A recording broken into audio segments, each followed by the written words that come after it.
your homework? Did you not hear me? Yeah, did you? I haven't done my homework yet. I can, but I haven't done mine yet. It's kind of a trick question because technically y'all don't have to have done your homework because for you guys it's due tomorrow. But since you're streaming it, if like I don't want to punish y'all for streaming it, but since you are, you might want to show up to these classes like having done your homework. You know what I mean? Like since you're going to be watching us check it live. Otherwise, we're kind of going to be doing your homework for you. All right, and voices are off. We're done talking in here. Anyway, online kids, y'all are good. I'm mad at them right now because almost none of them did their homework, but y'all are still good. Y'all are good students.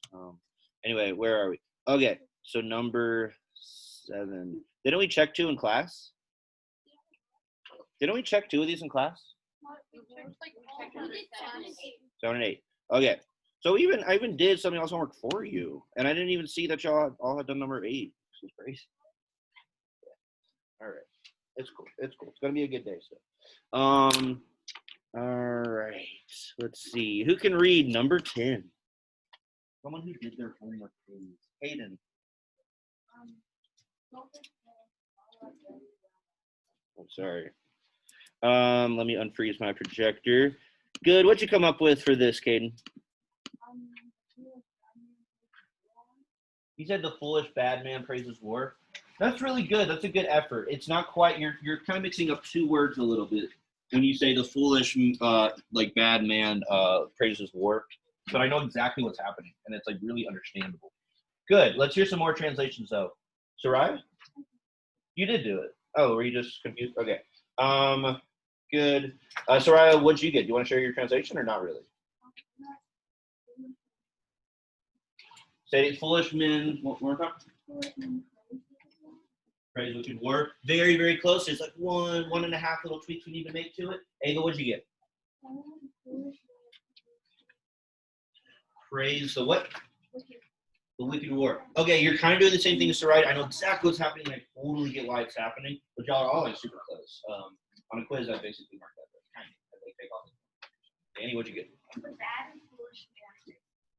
Okay, close. Kaylin? The foolish man praises the horse. Interesting. What'd you get, Macy? The bad and foolish man praises the horse. Okay, you're doing the same thing where it's very close, but you're kind of doing a similar thing to a lot of students. So I think Kaylin was the only one to get it 100% correct. And it is very tricky what's going on here. So let's all take notes. All right.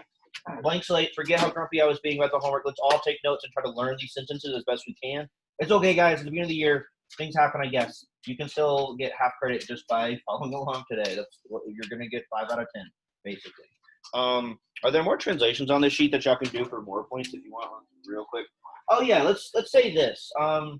We probably have time to get to this class, but if you did not do your homework because you were confused, do down here at the bottom 2, 8, and 9. I know that's random, but those are the sentences I thought were actually kind of good sentences.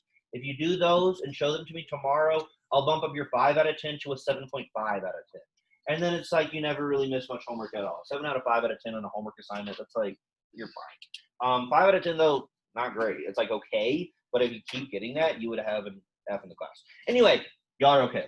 Let's just learn this Latin, right? So what is happening here? A lot of people are identifying that we have adjectives. They can tell that this is an adjective meaning foolish and that this is an adjective meaning bad. But you guys are kind of fuzzy on what is being applied to what noun. Whether, I think y'all all know that stultus is going with weird. Y'all all seem to kind of understand that. But then mala is giving us trouble. Some of us are thinking mala goes with war, like something about a bad or wicked war. Or maybe it's going with man, as in it's a foolish and wicked or bad man. That can happen. Nouns definitely get multiple adjectives describing them sometimes. But in this case, the endings are really important. So what is our subject, anyone? Out loud? Ava? Yeah, it's definitely man. And so be careful about that. I think I heard at least one person say men. So this is just singular for man, weary. If it was men, it'd have to be weary with a long I. So, because this is one of our weird second declension nouns that end in an R, like weird, ager, and puer, unfortunately, it doesn't have that US ending that really like screams out to us that like, hey, I'm a singular nominative, masculine, second declension noun. Oh my gosh, there's so many categories for these nouns. But it is actually, in fact, a second declension nominative, singular, masculine noun, right? They can in US or R. It's technically the same thing. And so stultus does go with weird, even though it's not quite as friendly as some of our adjectives where they have the exact same looking ending as the noun they're with. But they do go together. Mala, though, mala can't go with weird because mala has a first declension ending. It has this A ending, and that would not fit with man. I mean, we know man is masculine, and this A, maybe it could be neuter plural. That's the most complicated thing it could be. I think it actually is. But the first thing we probably think is that if it's nominative, it's feminine. So it doesn't actually agree with man. I know that's like a little complicated, but does that kind of make sense? That mala can't go with man, it's doing something else. So what is mala? Because what mala is actually really kind of hard. We haven't really seen an adjective function this way in a while. So keep in mind, adjectives they usually modify a noun, but if they want to, they can be a noun. They can just like pretend to be a noun and function as a noun.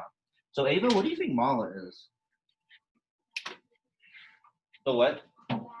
That's what it means, but what is it grammatically? Carson, do you know what it means? Or what it is grammatically? It actually goes with belly, like foolish, like bad words. Kind of, but belly has this long I. Let's see. So belly, it's not the nominative plural long I. We already know the subject is weird, so we don't need another nominative. So what is the case of belly? Maybe that'll help us a little, Mala? Ava, what do you think? I think it's genitive. Possessive of what, probably? Yeah, possessive of, wait, possessive of what? Sorry, what did y'all say? Of war? Well, no, but war is possessive. Like the word war, this long I must be genitive. Because we know it's not nominative plural. We already have a subject. We don't need any more nominatives. That wouldn't make sense to have a second nominative unless it's like a compound subject. Ava? Yeah, it's actually possessive of mala, which is weird. And so mala is what, Kaylin? How did you treat mala? As a direct Yeah. So this is hard. This is like I like love the translations that we had. That like really kind of showed me that you guys were like thinking about this in the right kind of way. And y'all made a mistake that's like super reasonable and understandable. Because we have not seen an adjective be the direct object. That's weird. But that's what's going on here. The foolish man praises the bad, right? Like even though you might think that'd be weird for an adjective to be the direct object, we get that. We get what that means.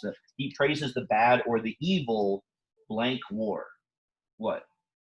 The evil, Ava? Of war. And Kaylin actually did it war is evil, which is almost even a little more like fluid of a way to translate it.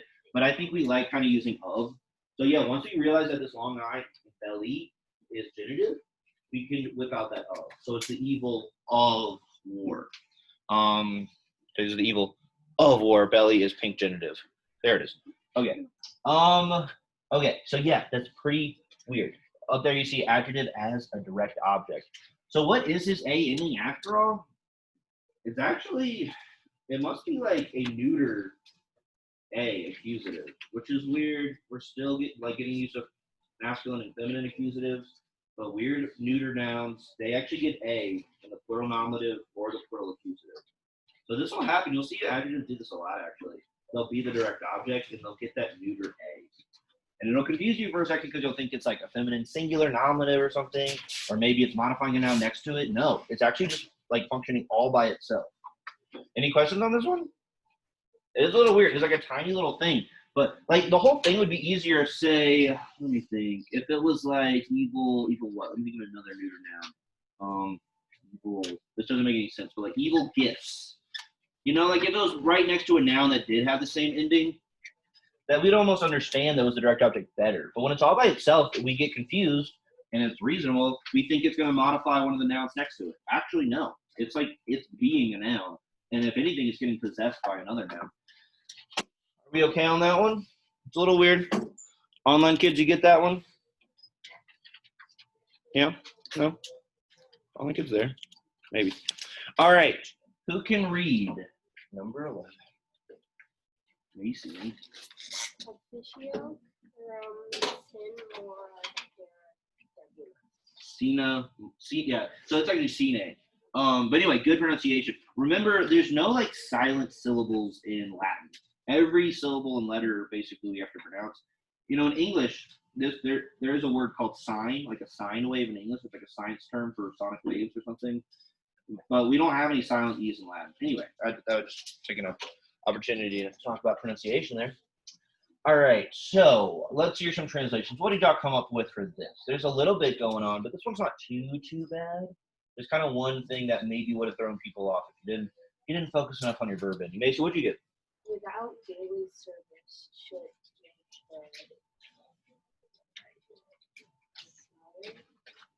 I wonder where you got daily and but so service is right. Service is right. This is the hardest one of the bunch. 13 is not the hardest one. This is definitely the hardest one of the bunch for sure. Because there's something going on in here that we've only seen one, maybe two examples of so far, as in a case that we have not seen too much. We saw a good bit of ablative yesterday, Monday too, I guess. There might be an ablative. I'm not saying there isn't, but there's something else that we've only seen once or twice. Ava?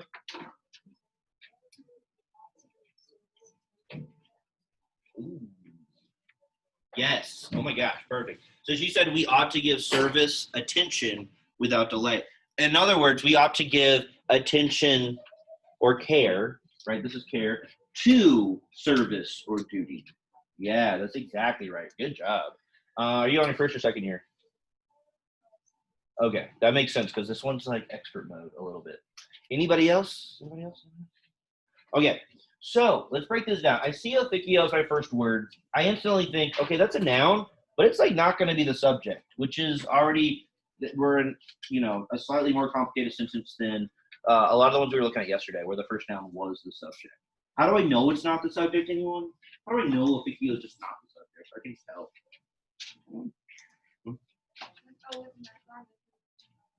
Yeah, when I look at my nominative endings, top row, kind of ignore the green thing. I don't see any O's. O's only really show up here and here. Don't even worry about that right now. Like, all we need to know for now is that it's not the subject. And now we can keep moving through the sentence a little bit. It's weird, but that's what you do in Latin is that, like, you just kind of, like, hunt through the sentence for, like, the more important parts of the sentence, and then you eventually come around to address everything else. So, officio, we're just going to pass it up for right now, not worry about it. I get to curam. What is curam, anyone? Curam, again, I think, it's not my subject. You can tell it's not it's a noun. Or to be in sentence, again, it's not my subject. Ava, what case or function?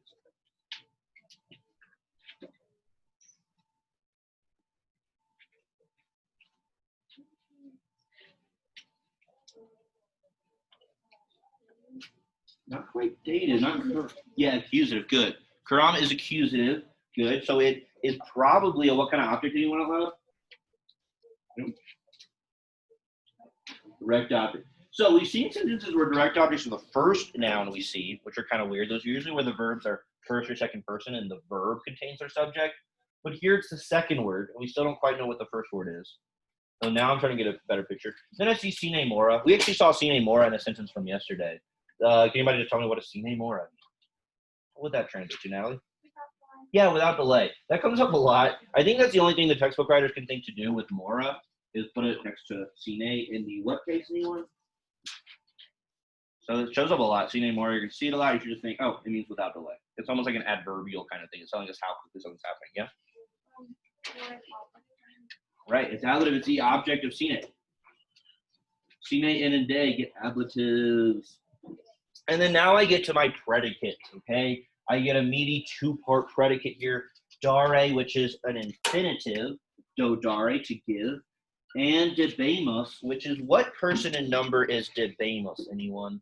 Debemos, is it first, second, or third person? Antonio, I know you're still getting used to these things, but you do have some of your verb chart out. Is debemos first, second, or third person? Let's just finish this real quick. Is it first, second, or third person? So let's see. Is it first, second, or third? Do you see? Because what's the any of debemos? Is it O-S-T, mus, T-I-S, or N-T? What do you think? Which one of those do we see at the end of that last verb there, that last word? Yeah, M-U-S. So it's first person plural. That means our subject for the sentence is going to be anyone. I can tell Antonio sees it on the page, but it's going to be, what is it going to be, Aiden? What's the subject of a first person plural verb? OST, must, is, it, I, you, it, we, y'all, they. What's it gonna be? It's gonna be we. Yeah, I put emphasis on that one for a reason. Good. So, yes. So our subject's we. That kind of clears things up. Now we actually know what our subject is. It took until we got to our last word to figure out the subject. But that happens sometimes, right? Anytime really our verb is first or second person, the subject is going to be encoded in that ending, and it's not going to show up anywhere else in the sentence. The Latin, you don't need to know this at all. The Latin word for we is nos. The Latin word for I is ego. What's that? Ego, like Lego. The Latin word for you is two. And then vos is the word for y'all. Y'all are going to get these eventually, but the reason you don't need them now is because ancient Romans wouldn't have used them. They would have just made their verb ending have the right ending to express the subject of that verb. It's something like Spanish and other languages still do. Yeah. And it can still happen with third person too, right? We've seen at least a couple examples of third person verbs show up, and there is no nominative around to be their subject, so we just pick he, she, it, or sometimes they if it's plural. Anyway, okay, let's start to put this together. So we, is it going to be we o or we what? Who knows what Ava said it? We what? Who do you think? Okay. Yes. What is our? So if it was by itself, it was the only verb, Natalie. It'd be we. Yeah, exactly. It'd be we o. But I already said we have an infinitive right next to it. When debeo shows up with an infinitive, it's going to be should plus that infinitive. So we can start out just translating these two words. What are just those two words at the end? Just our predicate, which includes our subject. What's that gonna be? Anyone? Macy? Depimus means kiss. Means kiss? No, I think you're looking at basium. It's a completely different noun. Debeo is a verb. We already said what it means twice. Ava?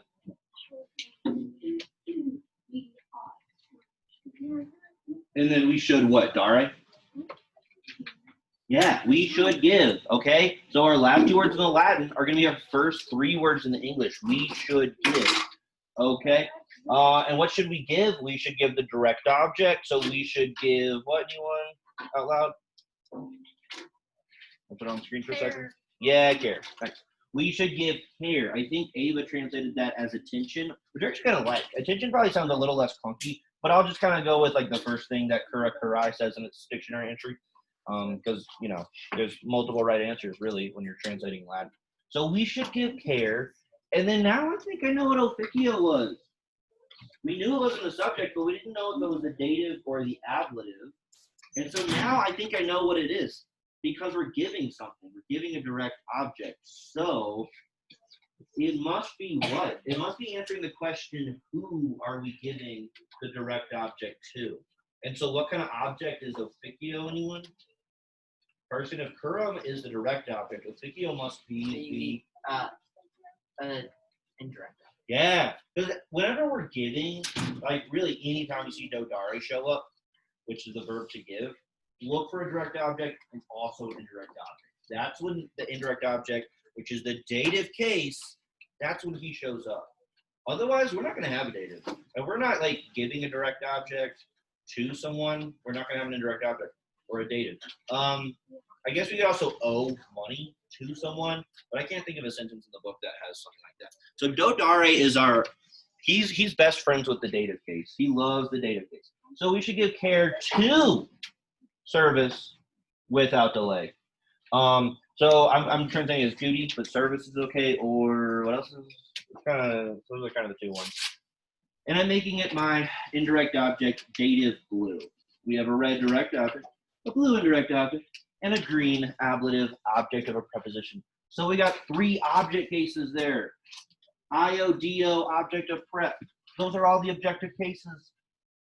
All we're missing is genitive, and I guess kind of nominative, even though there's like a nominative guy who like lives inside of this ending, sort of, if you want to think of it that way. So the game's all here. If they added a vocative like oh Romani, and then let me add a genitive. Oh Romani, Italii. Oh, Romans of Italy. Now I got all my cases except nominative. So I can add. I'll just add. Y'all don't know this, but nos means we. Now there's a nominative. Now there's every single case in there. It's beautiful. It's a rainbow. Any questions on this one? Be honest. You're allowed to ask questions even if you didn't do your homework. It's fine. Man. I forgive you. I moved on. I got real caught up on it for a second. I moved on. It's okay. I'm just worried about y'all grades. Like I have to grade honestly, so I don't want to see kids who are like trying most of the time mess up like the one time I'm like checking to see that you tried. So make sure you do your homework. I guess I get what happened. I kind of get what happened. I think y'all are right about Thursday. But yeah, last week was that what it was? We checked homework on Thursday and then we had a quiz on Friday and Jeopardy. Yeah. All right.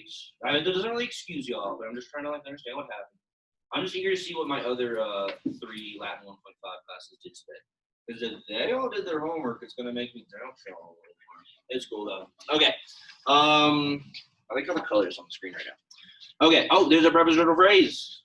Look what Chicken Boy says about the sentence. He thinks it's me. Macy. What do you I do tutoring Monday through Thursday. Just tell me the day of, and you can come in at 3:30, and we can work till 4 or less. Yeah, if you're feeling a little behind and you're having trouble communicating that in class, sometimes one tutoring session can make a big difference. It's not like a serious thing. It's just like you come in, we work through some sentences. I try to explain things in maybe a slightly different way or something, and sometimes it works. Sometimes a kid needs to do that like once a month, and that keeps them afloat and not feeling kind of lost or confused. So yeah, you literally just have to tell me the day of, like during the day. Like try not to spring it on me at 3:30, but even that's sometimes okay. And I usually can. Every once in a while something's come up, but and like Friday we have, it's a half day, so it'd be a different time anyway. But all right, okay. No questions. Number 12. Less difficult than number 11. Who can read number 12? Online kids, you want to read, or should we let Carson? Did I turn off their mics or something? Oh well, it's fine. Carson, read it in Latin, please. Et si infolium bonum non habes in magno periculos. Okay, interesting. We do have some interesting things going on here. Carson, you might have other things to tell me. Well, What? I actually You did do this? I did do this actually. Okay. I worked on it while you guys were trying to make the other ones. I worked on the rest of it. Make sure you're paying attention to stuff. I was just multitasking. That's good. Okay, let's hear your translation. But first, before we even do that, can you tell me, there's a part of the sentence where we want to make kind of like a line break. I hope you all know what I mean by that. I literally just mean like a separation sort of, so we can split longer sentences into 2 parts. Where should I make my line break here so I can split this guy up into a more manageable chunk? Amazing? You can make it into habit and in. Exactly. Very good. Okay, why do we know that? Well, the comma is a big giveaway, but also it's a comma after a verb. So yeah, like verbs usually go at the end of, if not sentences, at the end of like chunks of sentences, which we call clauses. So yeah, that looks like it's one chunk. Then we have another chunk with a second verb at the end of that second chunk of the sentence. Good. So let's hear some translations. Carson, what'd you get? The no good. I kind of got this might from here. It's okay. That's fine. The no good counsel tomorrow. It is in great danger. The no good counsel tomorrow is in great danger. That's a creative extrapolation of what you're seeing.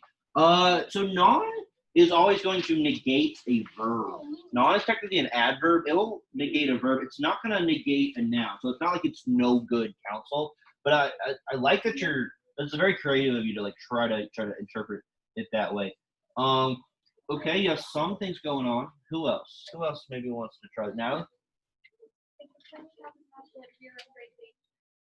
Say the first part. If what? Oh. I like that. That's kind of, again, a slightly creative way of taking it on, but it's not really wrong. The second part is exactly right. If the plan you have is not good. Yeah, that's almost like you're kind of adding, an S, because you're saying like is not good. And there's a different way to, yeah, anyway. you're like 95% correct. It's like, and even that 5%, it's almost like you just kind of took some liberties a little bit. Sometimes in translation, when you start actually translating like real writers like Cicero and Virgil and Julius Caesar, it's okay to take liberties. In class, though, as in like be a little more loose with it. In class, for the first year or so, you want to be as literal as possible, if you know what I mean. So like very kind of, you're almost translating as though you're a computer, but still making it sound like a human could say it and it's convincing. Anyway, you're very close. Ava? So that is a little more literal. It's almost the same as what Natalie said, but it's a little more literal if you do not have a good plan. Nice. Danny? Okay, so you took on the second part first in your translation, and you're very close. That was very close. Anybody else? Oh, Laura, what'd you get? Does PE look interesting? What'd you get? Can you read it? What you got? This one here? You didn't get that far? Oh, I need to add your name to the pile of names of people. At least some of the people in this pile of names at least did half of it. So you're getting like 7.5 out of 10 off the bat. That's a little too generous of me. I don't know. I guess we're easing into to school in general and the rules. I know, yeah, it's almost been a month. Well, not really. It'll be a month it'll kind of be a month after we come back from Labor Day. It'll be like 3 weeks and some change since we started with that half week. All right, anyway, so what's my verb in the first half? Someone who didn't translate just now, tell me the verb in the first half. Nathan, what is the verb in the first half of the sentence?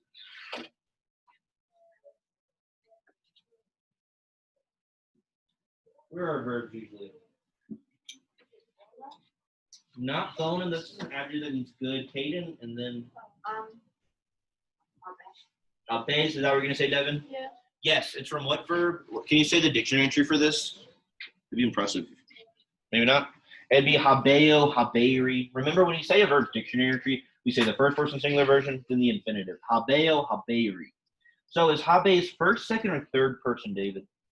First, second, or third person? Is that your noun chart?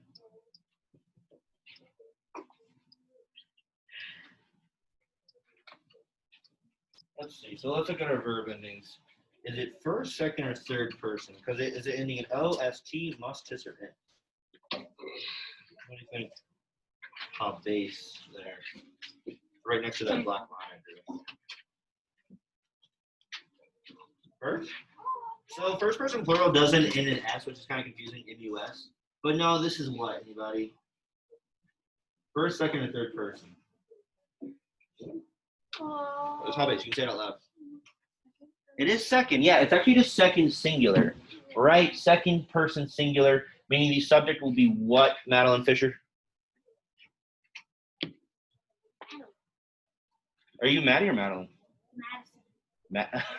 You're Madeline, right? No, sorry. I knew that sounded weird. I was like, why does that sound weird? So we have two Madisons, though?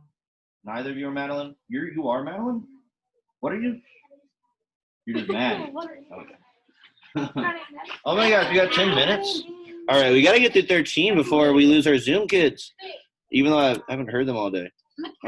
We What? only have 10 minutes left on the Zoom. Right, yeah. So let's pick up the pace.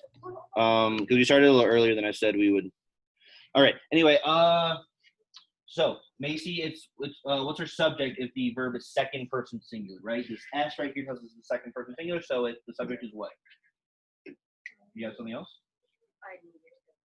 No. Maddie Dugan, what is the subject of a second person singular verb? What is the subject of a second person verb? Anyone? Kaylin. You. Yes. So just these two words right here, you do not have. Except our first word in the sentence, that needs to come out first in our translation. If, right? C means if you do not have. The thing you do not have in the sentence will be a what kind of object, everyone? It's going to be a Direct It's going to be a object. It's going to be a direct object. What's our direct object? Bonum. Bonum. Bonum's an adjective. Is it going with a noun? Because our direct object needs to at least have part of it be a noun. Well, Concilium. I take that back. We saw Concilium. yes, concilium. So we did see an example of sometimes the adjective is direct object. So I take that back. But yeah. So if you do not have a good plan, Again, I still like what Natalie did with this, where she said something like, if the plan you have is not good, that means the same thing, but it's like I said, it's like a little looser than if we just say, if you do not have a good plan, if you do not have a direct ethics, right?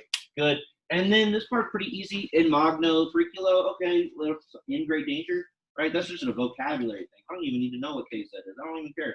Then I get to sumus, and that tells me what about in great danger. Sumus is first, second, or third person. Maddie Fisher. Is sumus first, second, or third person?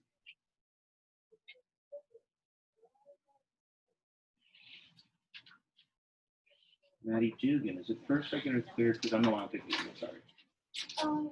You don't know? I know it. It does it in S, but it's not second. It's actually first, singular or plural. Kylie? Exactly. It's first plural. So the subject of the second part of the sentence is what? Anyone out loud? Yeah. And remember, sum is really just sum esse, where words like be and is and are. We don't say we is. We don't say we are. We say, no, we do say we are. We say we are in great danger. Great danger is what case, internet kids? It's ablative, second declension. Incredible. Yeah, it is ablative. Is that Ella or Caitlin talking? It was Ella. Okay. I've been muted this whole time, surprisingly. I think I thought it was Ella, but I was just thinking like your all's voices are like a little bit similar. Maybe not. But anyway, good. Exactly, Ella. It is second declension ablative. Amazing. In great danger. Good. Any questions about this one? All right, we got 5 minutes to get through number 13. I think we're going to make it, and then we're just going to sit around for a little while. Really? So who can read this one in Latin real quick? Yeah, let's force Caitlin to read this one in Latin. Caitlin, What? Can you read this one in Latin, please? Why? Why not?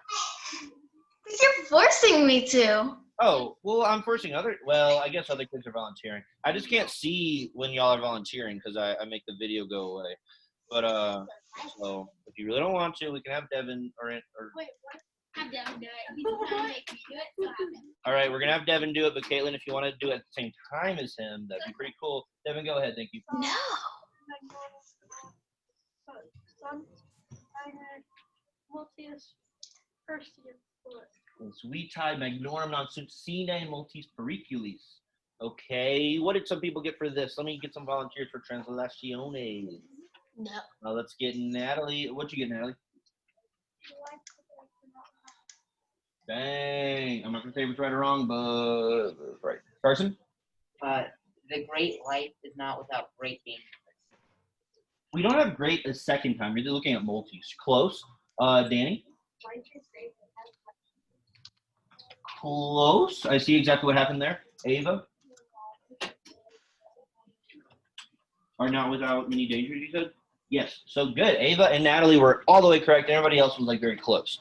That translated. Good. So Vitae, what do we think our subject is? I just said it. Natalie, what do you think it is? It is Vitae, yeah. Okay, sorry, I was looking at Riley and I said no. Riley, what do you think the subject is?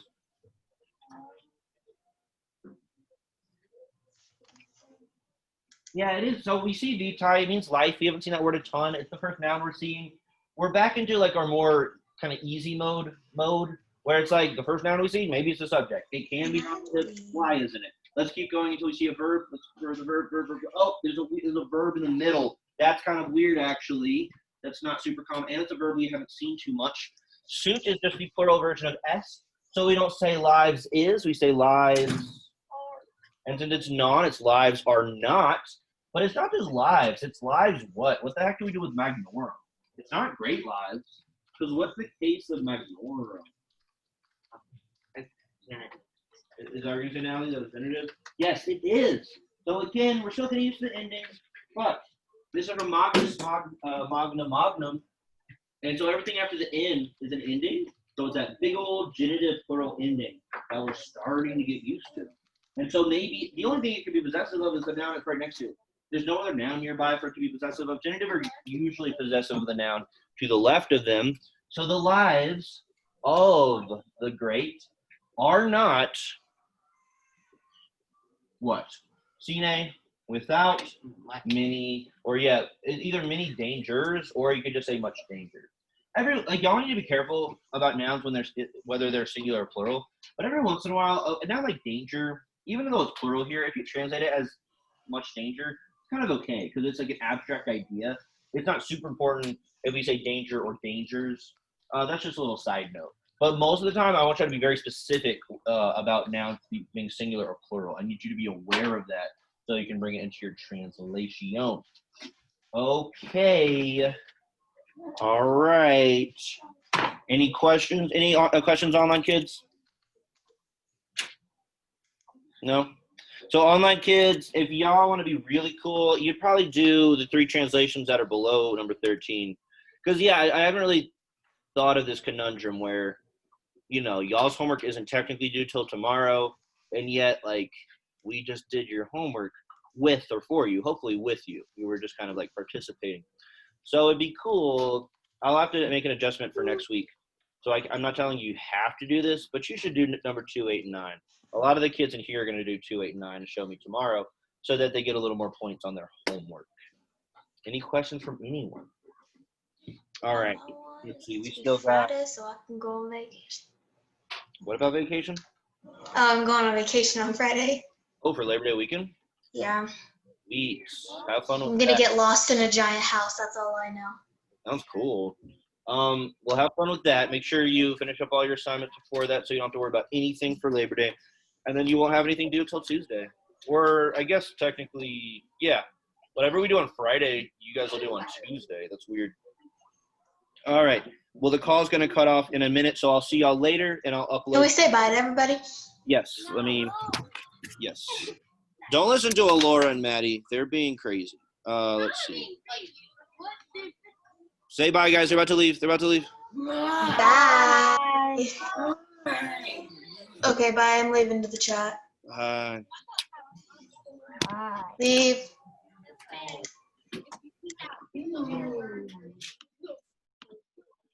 All right, guys. It's too early to it's too early. So let me give y'all a preview of what we're going to talk about tomorrow after the quiz. So what do we have tomorrow? We have a quiz. Now, the quiz, this is important, guys. You might be feeling really discouraged because Mr. Cullen, I don't know, it was really mean this morning. He was just super grumpy and feel bad for not doing homework if you're confused. But don't be discouraged, it's fine. You do need to study a little bit today, hopefully maybe just an advisement. The quiz tomorrow, it'll be one of the sentences that we checked today in class. So you basically have what? We only did 4. So it's either going to be 9. No, it's going to be 10, 11, 12, or you got 4 options. It's going to be 10, 11, 12, or 13. One of those will show up on the quiz tomorrow, and it'll show up the same way. So if I show up, if I pick 11, just like here, I'm going to ask for the case of Mora